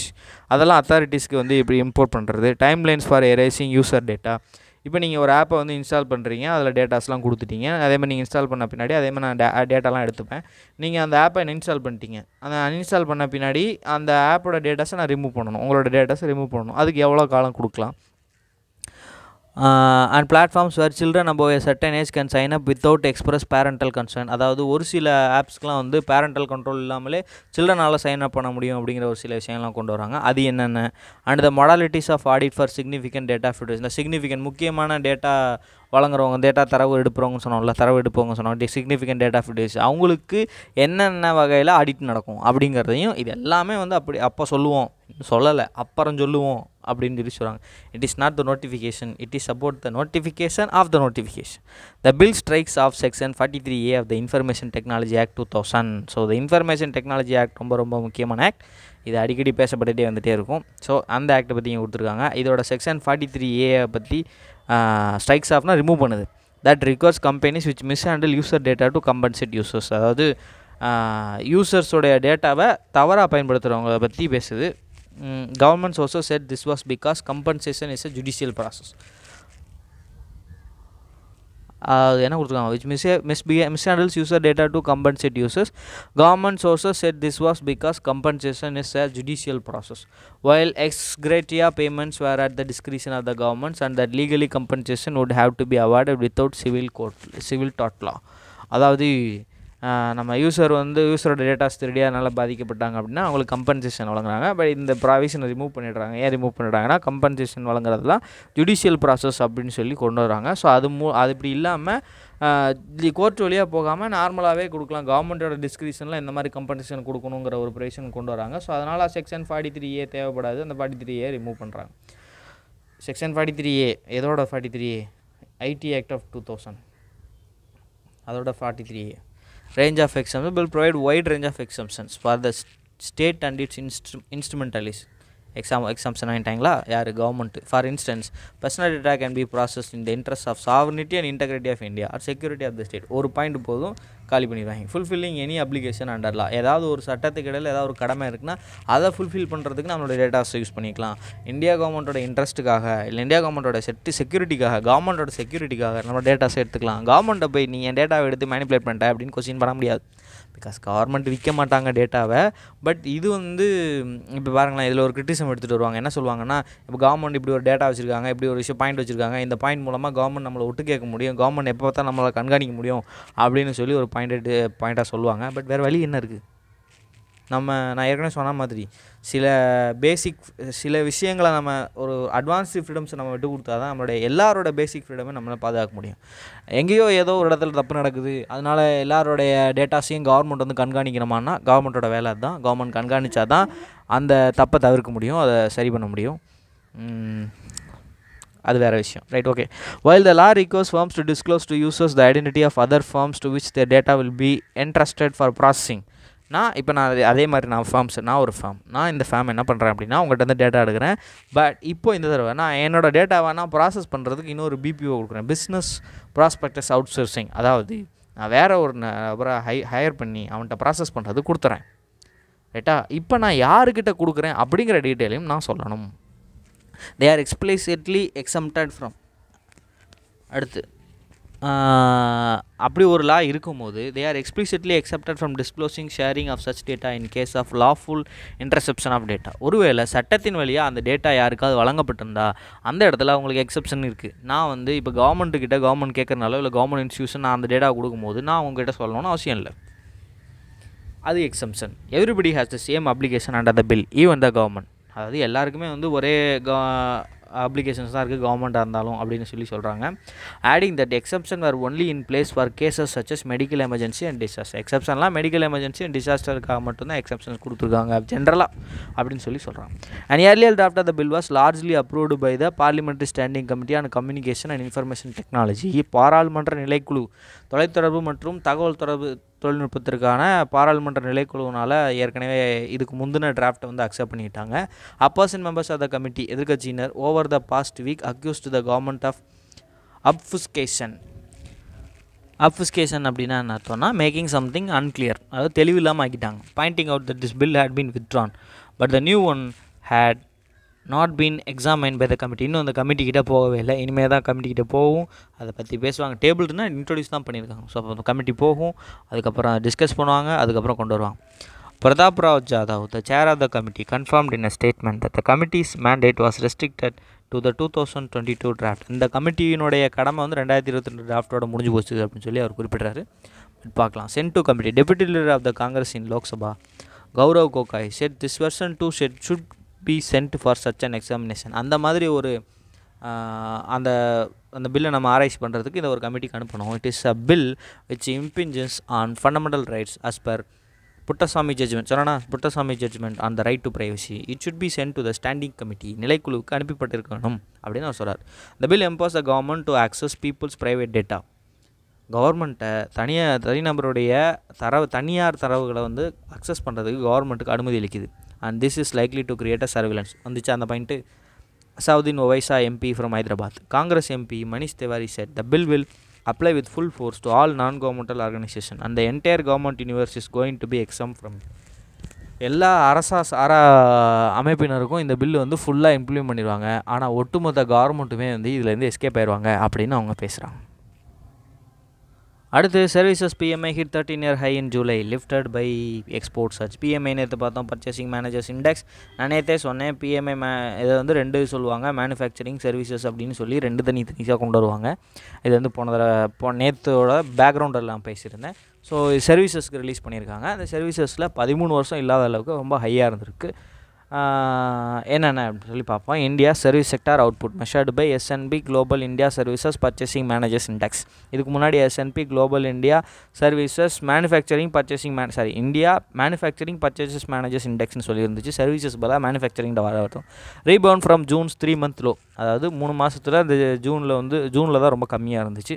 அதை விட இப்போ அதிகமாக இருக்குது. இது வரைக்கும் இல்லைலே 13 வருஷத்தில் ரொம்ப ஹையஸ்ட்டு 62.3. நேற்று சொன்னால 50 கீழே இருந்தால் கான்ட்ராக்ட் ஆகுது, 50க்கு மேலே இருந்து அப்படின்னா எக்ஸ்பேண்ட் ஆகுது. அப்போ 62.3ங்கிறது ஒரு நல்ல எக்ஸ்பேன்ஷன்.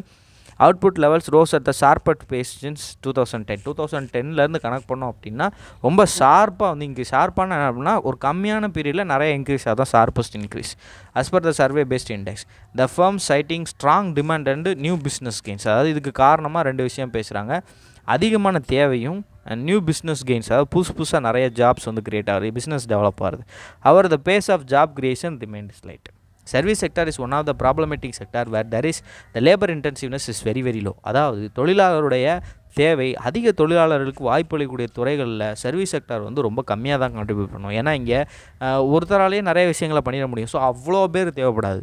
இதே மேனுஃபேக்சரிங்கில் போனோம் அப்படின்னா இந்த லேபர் இன்டென்சிவ்ஸ் வந்து ரொம்ப ஜாஸ்தியாக இருக்கும். அதாவது தொழிலாளருடைய தேவை, தொழிலாளருக்கு அதிக வாய்ப்பு இருக்கக்கூடிய தன்மை வந்து இந்த உற்பத்தி தொழிற்சாலைகளில் தான் இருக்குது, சேவை துறைகளில் கிடையாது. ஸோ அதனால் இந்த ஜாப் கிரியேஷன்றது பெரிய அளவில் வந்து ஹெல்ப் பண்ணல அப்படின்னு சொல்லி சொல்கிறாங்க.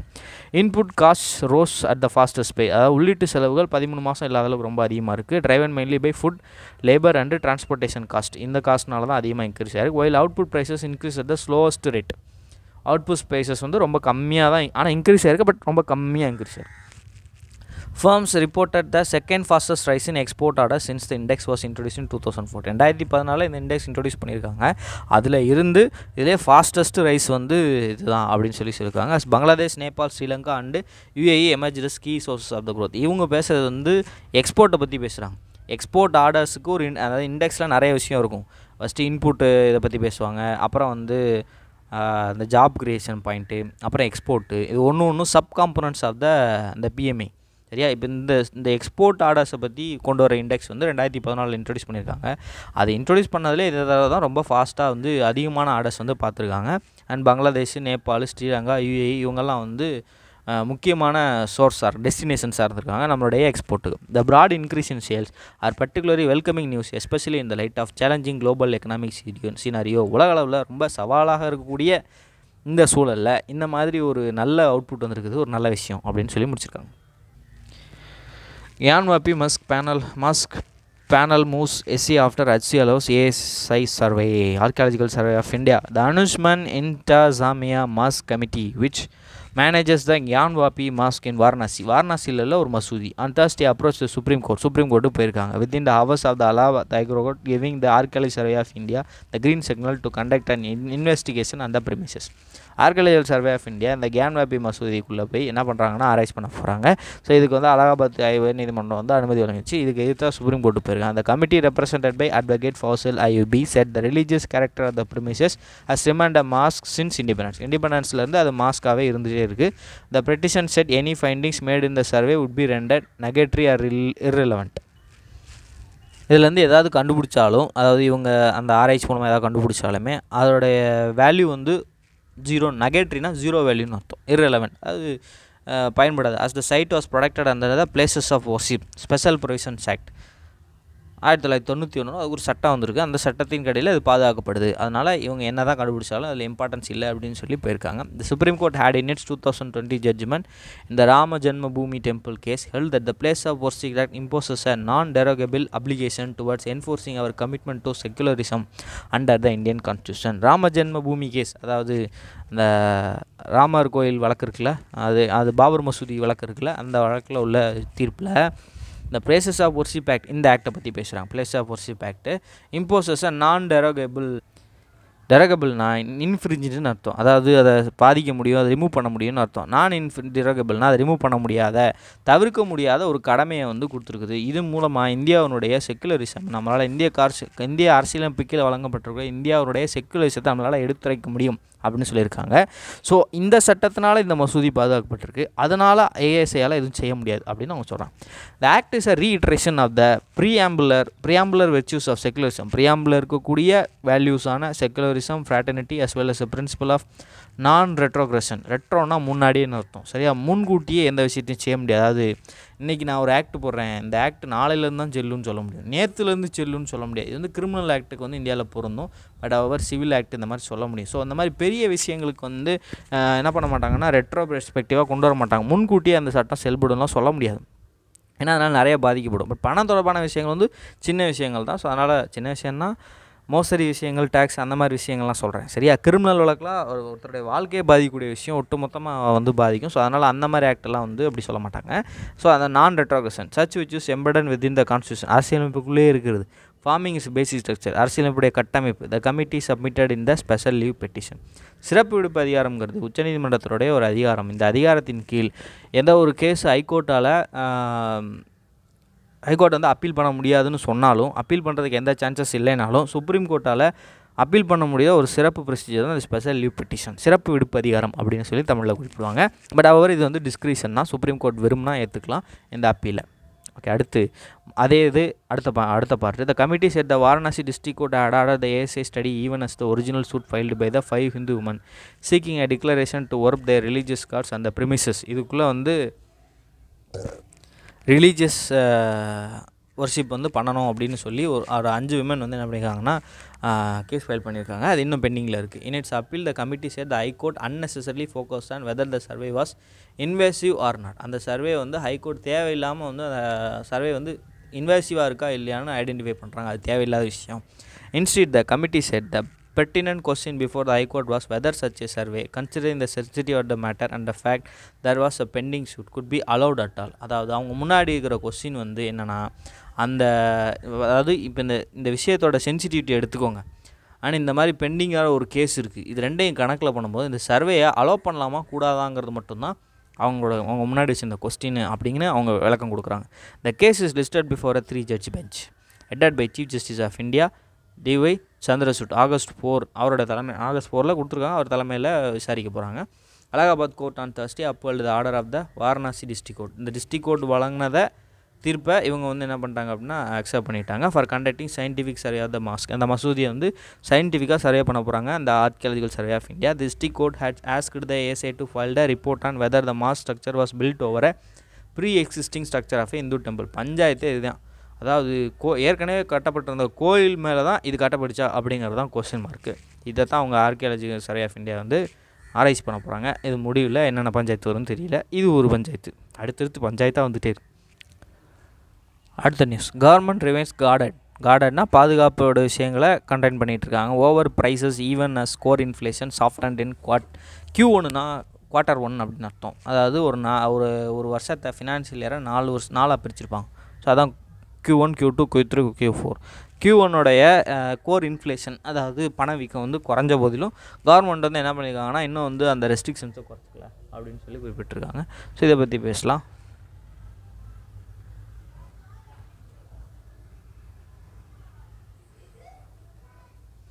Even as overall price stability has likely been restored with core inflation.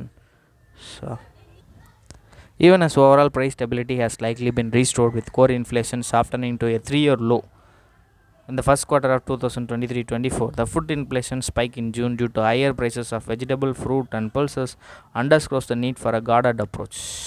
The finance ministry guarded approach என்னன்னா மானிட்டரி பாலிசியில் கான்ட்ராக்ஷனரி எக்ஸ்பான்ஷனரி அப்படின்னு ரெண்டு இருக்கும். எக்ஸ்பான்ஷனரி அப்படின்னா இன்ஃப்ளேஷனுக்கு வந்து அதாவது பணவீக்கத்தை வந்து அதிகம், அதாவது பணத்தோட வேல்யூ வந்து குறைக்கும். கான்ட்ராக்ஷனரி அப்படின்னா இன்ஃப்ளேஷனை கட்டுப்படுத்துறதுக்காக யூஸ் பண்ணுவாங்க. இதை தான் வந்து கார்டன்னு இங்கே குறிப்பிட்றாங்க. ஸோ வந்து 3 வருஷத்துலேயே இதுதான் லோவான ஒரு இன்ஃப்ளேஷன் நம்ம வந்து வச்சுருந்தாலும் ஃபுட் இன்ஃப்ளேஷன் வந்து ஜாஸ்தியாக இருக்குது. உதாரணத்துக்கு வெஜிடபிள் ஃப்ரூட்ஸோட விலையெல்லாம் ஜாஸ்தியாக இருக்குது. நமக்கே தெரியும் வெஜிடபிள்ஸோட விலை ஜாஸ்தியாக இருக்கிறது. பல்சஸ் பருப்பு வகையோட விலை ஜாஸ்தியாக இருக்குது. இதனால் கவர்மெண்ட் வந்து வேறு வழியில் இந்த மாதிரி கோர் கான்ட்ராக்டரி மானிட்டரி பாலிசியை தான் நம்ம ஃபாலோ பண்ண வேண்டியது இருக்குது. As inflation has been reined in only recent well threats of supply side shocks. Supply சைட்னால் அந்த அழிப்பு பக்கம், அதாவது வெஜிடபிள்ஸ் நமக்கு வரத்து இருக்குல்ல, அந்த வரத்து பாதிப்பு ஏற்படுது. இன்க்ளூடிங் எல்னினோ பிரச்சனை வரப்போகுது. Persist the reserve bank of India and the government continue to be guarded for appropriate and timely policy response. அதாவது என்ன பண்ண போகிறாங்க அப்படின்னா இன்ஃப்ளேஷனை தொடர்ந்து மெயின்டைன் பண்ணணும். ஸோ அதை கட்டுப்படுத்துறதுக்காக கவர்மெண்ட் இந்த மாதிரி ஒரு கான்ட்ராக்ஷனரி பாலிசியிலே மெயின்டைன் பண்ண போகிறாங்க. The progress in establishing price stability is not transient, as the decline in inflation is backed by softening of international of several commodities. அதாவது நம்மளுடைய இந்த இன்ஃப்ளேஷன் குறைஞ்சது வந்து ஒரு பெட்டரான அவுட்கம் கிடையாது. ஏன்னா வந்து இந்த இன்ஃப்ளேஷன் குறைஞ்சதுக்கு அட்வான்ஸ்ட் வெவ்வேறு கண்ட்ரீஸில் உள்ள இந்த பொருட்களுடைய விலை குறைஞ்சது ஒரு காரணமாக இருக்கும். The inflation level for the advanced economies are still higher than their respective target level as core inflation remains sticky. The inflation levels for the advanced economies are still higher than their respective target level as core inflation remains sticky. அதாவது இந்த பெரிய கண்ட்ரீஸ்லாம் இருக்காங்கல்ல, அவங்களோட இன்ஃப்ளேஷனுமே இன்னும் target லெவலோட ஜாஸ்தியாக தான் இருக்குது. பொதுவாக டார்கெட் இன்ஃப்ளேஷனோட ஐடியல் லெவல் வந்து 4 தான் வித் ப்ளஸ் ஆர் -2. அதாவது -2னா 2லேருந்து 6 வரைக்கும் இருக்கலாம், 6% வரைக்கும் இன்ஃப்ளேஷன் இருக்கலாம். ஐடியல் 4. அப்போ அந்த கண்ட்ரீஸ்லாம் வந்து இது வந்து ஜென்ரலாக நம்ம எடுத்துக்கிட்டது, ஒவ்வொரு கண்ட்ரிக்கும் மாறும். பொதுவாக ஐடியலாக அதை சொல்லுவாங்க. India softening price gains in non food and non energy items. Negative cross border spillovers and adverse global developments can act any time at a deterrent to achieving the potential high growth part in the current financial year. அதாவது இந்த cross border ஸ்பில்ஓவர்ஸ்னால் ஒரு நாட்டிலேருந்து இன்னொரு நாட்டுக்கு எக்ஸசிவாக போகிறது. ஸ்பில்ஓவர்னால் சிதறதுன்னு அர்த்தம். And adverse global developments உலக அளவில் ரொம்ப, அதாவது ஒரு முறையே இல்லாமல் ரொம்ப ஃப்ளக்சுவேஷன்ஸோடு இருக்குது. அதான் அட்வான்ஸ்னு சொல்கிறாங்க. Can act any time as a deterrent to achieving the potential high growth bar in the current financial year. நடப்பு நிதியாண்டில் நம்மளுடைய வளர்ச்சி அடைகிறதுக்கு இதெல்லாம் வந்து பிரச்சனையாக இருக்கும் அப்படின்னு சொல்லி குறிப்பிட்றாங்க. அடுத்த news, village cities to display plagues on local brave hearts. இது வந்து மேரி தேஷ் அப்படிங்கிற ஒரு இது இந்தியாவோட 75 இயர்ஸ் இண்டிபெண்டன்ஸ் டே செலிப்ரேஷனில் ஒரு பார்ட்டாக கொண்டு வராங்க. Villages and cities across the country will install a memory plaque each in their limits with names of local heroes along with quote by prime minister Narendra Modi from August. அதாவது ஒவ்வொரு ஏரியாலையும் ஒவ்வொரு freedom fighters இருப்பாங்கல்ல, அவங்கள ஞாபகப்படுத்துகிற மாதிரி ஒவ்வொரு இடத்துலையும் என்ன பண்ண போகிறாங்கன்னா ஒரு மெமோரியல் பிளேஸ் வைக்க போகிறாங்க ஆகஸ்ட்லேருந்து. Freedom fighters and defence Central Armed Police Force and State Police personnel who laid down their lives in the line of duty will have their names inscribed on the plaque. அதில் வந்து freedom fighters இருப்பாங்க, இராணுவ அதிகாரிகள் இருப்பாங்க, சிஆர்பிஎஃப்பில் மத்திய ஆயுதம் தாங்கிய படையினர் சிஆர்பிஎஃப், ஆர்பிஎஃப் இந்த மாதிரி நிறைய பேர் இருப்பாங்க. அதில் யாரெல்லாம் வந்து நாட்டு மக்களுக்காக சேவை செய்யும் போது உயிரிழந்தாங்களோ அவங்க, ஸ்டேட் போலீஸ் பர்சனல் அவங்க, இவங்களுடைய பெயர்கள்லாம் அதில் இடம்பெறும். பிளேக்ஸ் ஷிலாஃபாலகம் will come up as a part of campaign called, அந்த கேம்பெயின் பேர் Meri Maati Meri Desh, my soil my country, என் நாடு என் மண் என் நாடு. இது எங்கே கேள்விப்பட்ட மாதிரி இருக்கே. The concluding programme of the celebration of 75 years independence. அதாவது நம்ம இதோட 75 வருஷம் செலிப்ரேஷன் பண்ணோம்ல, அதோடைய முடிவுகளில் இந்த விஷயத்தை பண்ணுறோம். the plaques will be installed near water bodies if available or near panchayat offices and school. Water bodies பக்கத்தில் இருக்கும், இல்லைனா அப்படி இருந்துச்சுன்னா அல்லது இல்லைனா வாட்டர் பாடிஸ் இருந்தால் அது பக்கத்தில் இருக்கும், இல்லைனா ஸ்கூலோ பஞ்சாயத்து ஆஃபீஸஸ் பக்கத்துலையோ. யூனியன் கல்ச்சர் செக்ரட்டரி கோவிந்த் மோகன் டோல்டு ப்ரெஸ் பர்சன்ஸ் டுடே, அவர் சொல்லியிருக்காருன்னு சொல்கிறாங்க. The specification of the plaques including dimension and the model art work to be used have been ஷேர்டான portal designed for this purpose. இதுக்காக ஒரு போர்ட்டல் க்ரியேட் பண்ண போகிறாங்க. அந்த போர்ட்டலில் அது எப்படி இருக்கணும், டைமென்ஷன் என்ன, அவரோட மாடல் ஆர்ட் ஒர்க் எப்படி இருக்கணும் அப்படின்னு எல்லாத்தையும் ஷேர் பண்ண போகிறாங்க. இதெல்லாம் நமக்கு பெருசாக தேவையில்லை. We have requested that the names inscribe to be sent for compilation in central data base. மத்திய டேட்டா பேஸ் ஒன்று இருக்கும், அந்த டேட்டா பேஸுக்குள்ளே அந்த டேட்டாஸ் எல்லாம் வந்து பேர்லாம் வந்து க்ரியேட் பண்ண அனுப்ப சொல்லியிருக்காங்க. ஸோ யார் அந்தந்த ஊருக்காரங்களாம் அனுப்பும். Union Information and Broadcasting Secretary Apurva Chandra said the campaign was much more ambitious than the Har Ghar Tiranga program. Har Ghar Tiranga எல்லார் வீட்டு வாசல்லையும் நம்ம எல்லா வீட்லேயும் வந்து கொடி ஏற்றணும்ல, அதுதான். Youth volunteers would collect soil from each panchayat or village and bring them to block level. From each block, an urn containing all the soil would be brought to the national capital. In urban areas, the urn would be brought to the larger municipalities and town from smaller local bodies before being broad to the capital. அதாவது கிராமங்கள் நகரங்கள் எல்லா பகுதிகளையும் கிராமங்கள்லேருந்து அந்த ஊர் மண் எடுத்துகிட்டு வந்து அதுக்கப்புறம் வந்து பிளாக்கில் கொண்டு வந்து பிளாக்கில் எல்லாத்தையும் சேர்த்து வச்சு அதுக்கப்புறம் ஒன்று ஒன்றா சேர்த்து எங்கே கொண்டு போக போகிறாங்க, நேஷ்னல் கேபிட்டல் கொண்டு போக போகிறாங்க. எனக்கு இதை பார்க்கும்போது ஒரு பாட்டு ஞாபகம் வருது. கொண்டு வந்து அங்கே ஒரு மெமரியல் ஞாபகம் வச்சுக்க போகிறாங்க. மிஸ்டர் மோகன் set 8,000 urns were expected in Delhi where they would be used to create a garden. அது பேர் Amrit Vatika. A memorial would also be constructed. இது எல்லாத்தையும் சொல்கிறாங்க. அதாவது அங்கே கொண்டு வந்து ஒரு 8,000 urns வைக்க போகிறாங்க. அப்புறம் வந்து அதை சுற்றி ஒரு மெமோரியலும் கட்ட போகிறாங்க. அது பேர் அம்ரித் வாத்திகா.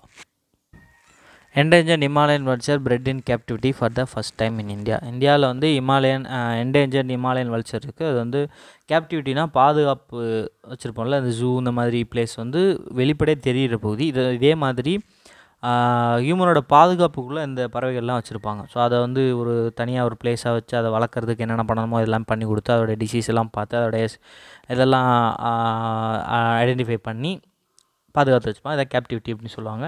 ஸோ இது வந்து ஒரு ஒட்டுமொத்த நியூஸ் இல்லை. ஸோ நம்ம வந்து இது ஹிமாலயன் வல்ச்சர்ன்ற ஒரு பாயிண்ட்டுக்காக தான் அதை எடுத்துகிட்டு வந்தேன். ஸோ இது ஜஸ்ட்டு நீங்கள் நியூஸ் பேப்பர் இருந்தால் ஜஸ்ட்டு ரீட் அவுட் மட்டும் பண்ணிக்கோங்க, அதுவே போதுமானது. அடுத்த லாஸ்ட்டாக Pakistan approve signing of security pact with US. இதுவும் அதே மாதிரி தான் நமக்கு வந்து அவங்க யூஎஸ் கூட பண்ணப்பட ஒப்பந்தம். ஸோ இது வந்து லேட்டராக நமக்கு வந்து எப்படி பாதிக்கும் அப்படிங்கிறத நம்ம தெரிஞ்சுக்கணும். ஸோ அதுக்காக இதை கொடுத்துருந்தேன். பாகிஸ்தான் இந்த மாதிரி யூஎஸ் கூட ஒரு ஒப்பந்தம் வச்சுருக்காங்க அப்படிங்கிற மட்டும் தெரிஞ்சால் போதும். ஜஸ்ட் ஒரு ரீட் அவுட் மட்டும் பண்ணால் போதும். அவ்வளோதான் இதில் இம்பார்ட்டன்ஸ் கிடையாது. ஸோ அடுத்து நம்ம பேக்ரவுண்டர் பார்க்கலாம். இதில் நிறையா நியூஸ் இருக்குது பேக்ரவுண்டரில். ஸோ இதில் நிறையா நியூஸ் இருக்குது, ஆக்சுவலி நிறையா விஷயம் இருக்குது பேக்ரவுண்டரில். இதை நம்ம மொத்தமாக பார்க்குறதுக்கு இன்னும் நிறையா டைம் ஆகும். ஸோ என்னை பொறுத்த வரைக்கும் நியூஸ் பேப்பர் அனலைசிஸ் 1 ஹவருக்கு மேலே போகக்கூடாது அப்படின்னு நான் நினச்சிட்ருக்கேன். ஸோ அதனால் என்ன பண்ணுவோம்னா will stop with this. So news paper analysis இதோட முடிச்சுட்டு பார்ட் 2 பேக்ரவுண்டர் மட்டும் நம்ம தனியாக போடுவோம். ஓகேயா, we'll stop with this. We'll continue the backgrounder after some time. Thank you.